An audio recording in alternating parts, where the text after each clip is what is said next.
ঈদ শুধু একটা উৎসব না, এটা একটা অনুভূতি। একসাথে থাকার, ভাগ করে নেয়ার এবং নতুন করে জীবনকে উদযাপন করার উপলক্ষ। আর ঈদুল আজহা তো তার চেয়েও বেশি। ত্যাগ, ভালোবাসা আর বন্ধনের এক গভীর প্রতীক। এইবারের ঈদুল আজহাটার শুরুটা একটু অন্যরকম ছিল। কারণ ওইদিন ছিল আবিরের ডিউটি।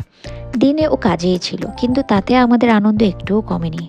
কারণ আমরা ওর স্কেডিউল অনুযায়ী প্ল্যান সাজিয়েছি। কারণ ঈদ মানে একসাথে থাকার আনন্দ। সময়টা ঠিক কখন সেটা বড় কথা না।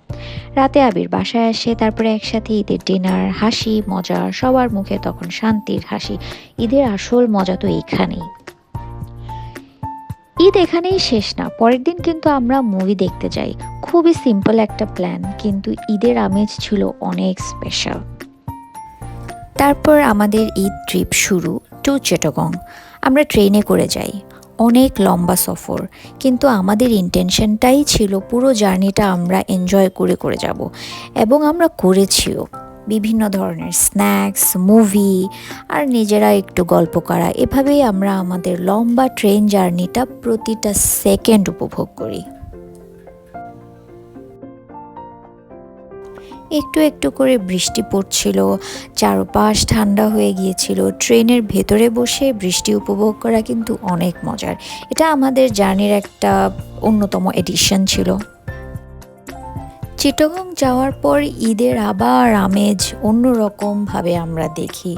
ওখানে আবার খাওয়া দাওয়া, স্ন্যাক্স, ঘোরাঘুরি, অনেক কিছু। আমরা বাচ্চাদের জন্য একটা ফুটবল ম্যাচের আয়োজনও করি। সত্যি বলতে বাচ্চাদের জন্য এটা আসলে একটা এক্সকিউজ, কারণ বাচ্চাদের চাইতে বড়রা যেন আরও বেশি এনজয় করেছে।